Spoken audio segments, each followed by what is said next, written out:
Bonsoir, nous sommes ce soir dans la paracha de Bo. Comme d'habitude, je vais dédier le cours pour la mémoire de quelques personnes. La première, c'est Cécile Rivka Batninette, la mère de mon ami Yaakov, dont c'est en fin de semaine, jeudi soir, les Shloshim, donc le mois d'après son décès. Et donc, dans ces moments un peu compliqués, j'aimerais avoir une grande pensée pour cette femme de très grande qualité. Le deuxième monsieur, c'est le frère d'un ami de la communauté dont c'était ce matin. Nous avons fait l'Ashkava ce matin pour l'année de sa disparition, c'est Yitzhak Ben Aziza.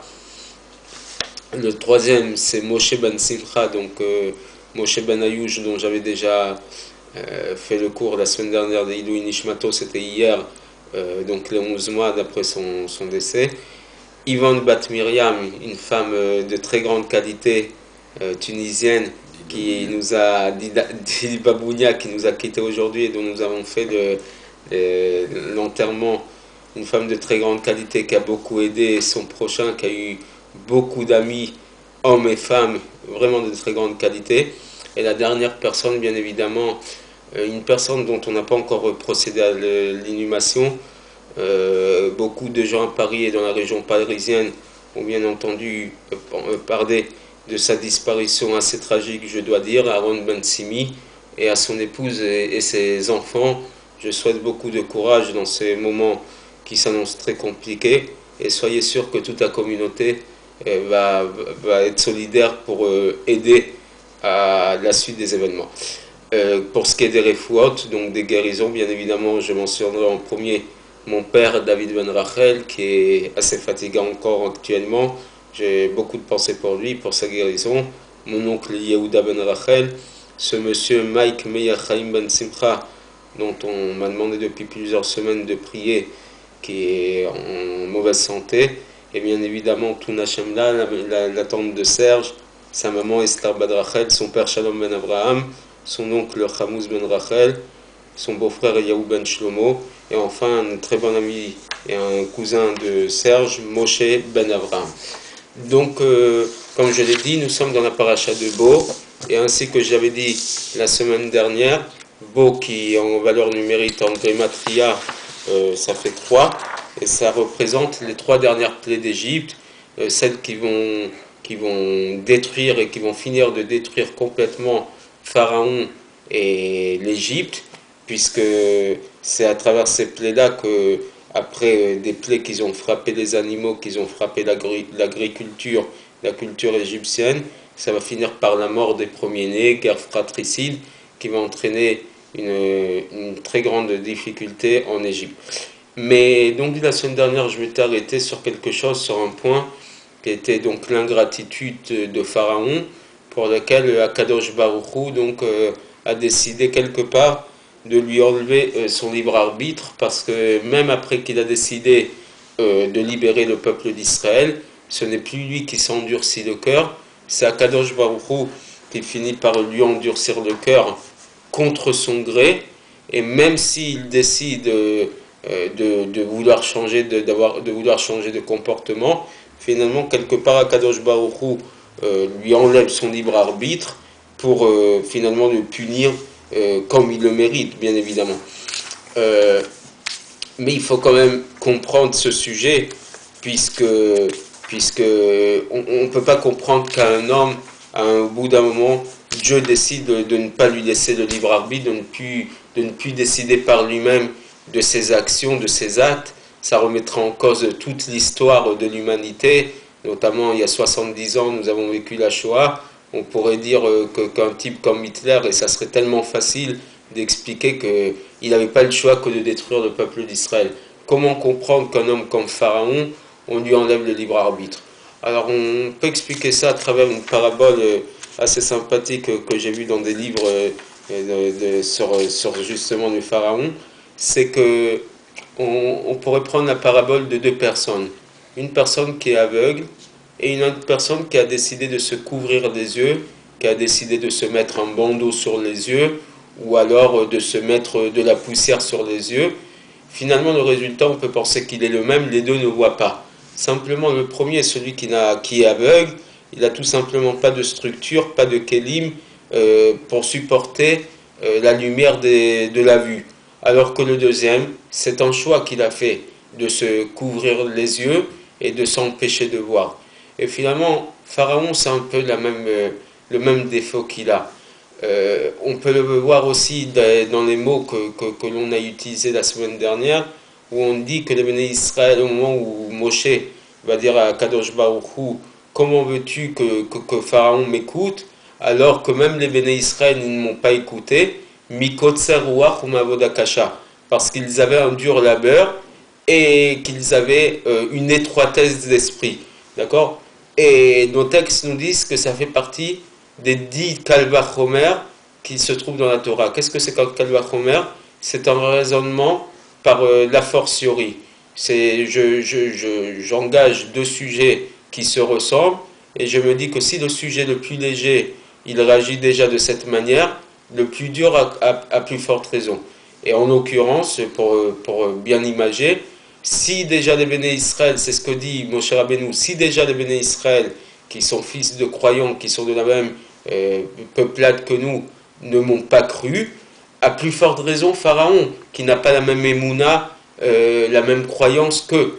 Mais d'un autre côté, tu expliques pourquoi les béné Israël n'ont pas pu entendre, parce qu'ils avaient Avoda Kasha, un dur labeur, beaucoup de travail physique, beaucoup de travail d'un labeur psychologique qui les empêche de croire en la libération et en une situation qui va s'améliorer. Mais alors que Pharaon, lui, n'a pas cette difficulté. Lui, il est assis tranquille dans son palais. Comment veux-tu m'expliquer que lui ne va pas entendre? Lui, il est censé pouvoir mieux entendre, justement, parce qu'il n'est pas dans la même situation compliquée que les béné Israël. Donc, le Kalvachomer, ce raisonnement, on peut l'effacer comme ça, en disant que les Juifs ne peuvent pas entendre parce qu'ils ont un dur labeur, alors que Pharaon n'a pas. Et donc, parce qu'il a une tranquillité d'esprit, il est peut-être plus en mesure de comprendre. Mais l'explication, c'est pas Avoda Kasha, c'est Kotser Ruach, une étroitesse d'esprit. Que veut dire étroitesse d'esprit? Les béné Israël, ils en sont arrivés à ne pas croire, à ne plus croire, parce que finalement, ils se sont tellement engagés dans un processus de supporter des épreuves, de supporter des difficultés, que tout ce qu'on pouvait leur dire, ça rentre dans une oreille et ça sort de l'autre. Psychologiquement, ils sont tellement atteints qu'ils ne peuvent pas entendre ce qu'on leur dit. Alors que Pharaon, c'est par choix qu'il s'est mis dans cette situation. Pharaon est un homme blasé. Pharaon dit « Li eori bani asitini ». Le fleuve m'appartient et c'est moi qui l'ai fait. Il se prend pour un dieu. C'est pour ça que Moshe Rabbeinu, Moïse, allait le voir quand? Au petit matin, à Shkem Baboker, très tôt le matin, au moment où il rentrait dans le Nil pour faire ses besoins à l'intérieur du Nil. Parce que soi-disant, comme c'est un dieu, il n'a pas de besoin matériel, il n'a pas d'évacuation du corps à effectuer. Donc, Moshe Rabbeinu, il savait que c'est à ce moment-là où il était le plus fragile, le plus vulnérable, et c'est à ce moment qu'il a été le voir. Mais donc, comme Pharaon se prend pour quelqu'un de tellement fort, lui, il est vraiment dans le contexte de Kotser Ruach, avoir l'esprit étroit et ne pas entendre ce qu'on lui dit. Donc, c'est comme quelqu'un qui a décidé, à l'inverse de l'aveugle, qui lui n'a pas de choix. Lui, il a complètement décidé de se mettre dans cette situation, de ne pas entendre et de ne pas comprendre ce qu'on lui dit. Et finalement, c'est ça qu'Akadosh Baruch Hu dit à Moshe. Le nom de la paracha, c'est Bo. Bo el Paro, viens chez Pharaon. Et le Zohar Akadosh nous dit, le Saint Zohar nous pose la question, pourquoi il lui dit Bo el Paro, viens chez Pharaon? Il aurait dû lui dire, Lech el Paro, va chez Pharaon. Parce qu'en vérité, Akadosh Baruch Hu accompagne Moshe Rabbeinu. Pourquoi il doit l'accompagner? D'une part, parce que Pharaon, dans le Zohar nous le dit, dans la Kedusha, dans la sainteté, c'est un niveau supérieur que Moshe Rabbeinu. Pourquoi? Mine itperiyu mine kon neurim. Paro vient du mot itperiyu. Sortent de lui toutes les lumières. En potentiel, Pharaon, il a une qualité extraordinaire, supérieure à celle de Moshe Rabbeinu.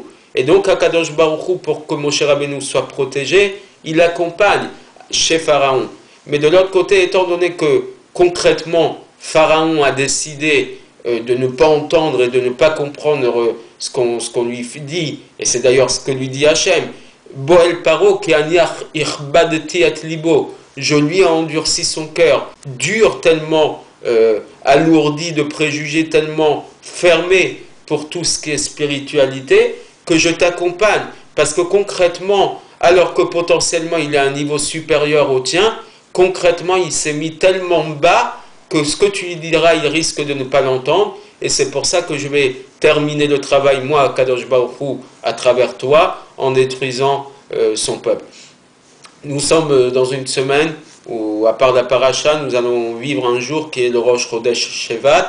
Donc l'année Oméni, nous allons rentrer dans le 5e mois de l'année juive, de l'année calendaire, alors que dans l'année biblique, puisque les mois commencent au mois de Nissan dans le calendrier biblique, c'est d'ailleurs la première, c'est la mitzvah de cette paracha, Achodesh Azelachem Rosh Chodashim, ce mois va être pour vous le premier de tous les mois, et le premier Rashi de la Torah, le premier commentaire de Rashi dans la Torah, c'est de dire que la Torah elle aurait dû commencer non pas avec Bereshit, la création du monde, l'histoire de la création du monde, puis des patriarches, elle aurait dû commencer dans notre paracha à nous, avec cette première mitzvah que le Bnei Israël reçoive, Achodesh Azelachem Rosh Chodashim. Ce mois est pour vous le premier de tous les mois, donc l'année Oméni. Donc ce mois de Shvat qui est le 11e mois de la Torah, donc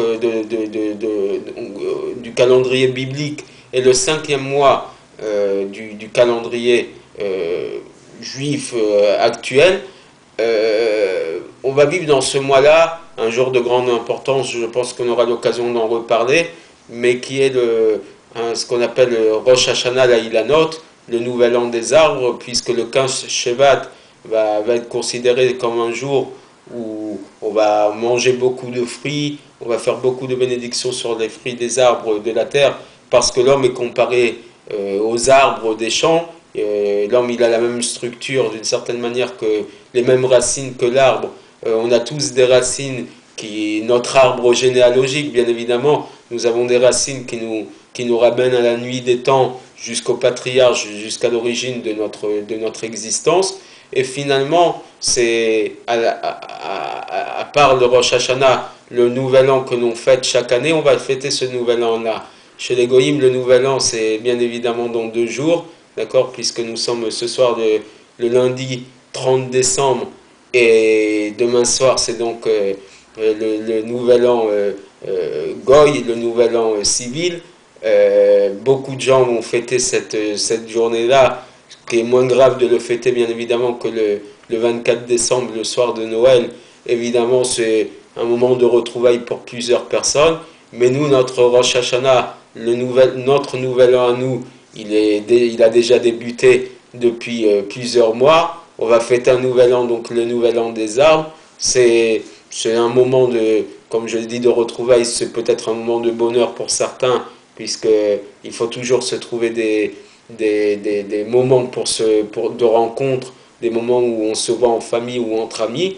Mais en tout cas, nous, chaque semaine, nous avons un Rosh Hashanah, et nous avons un nouvel an, puisque chaque semaine, vivre avec la paracha de la semaine, c'est comme trouver des repères dans la Torah pour notre vie au quotidien.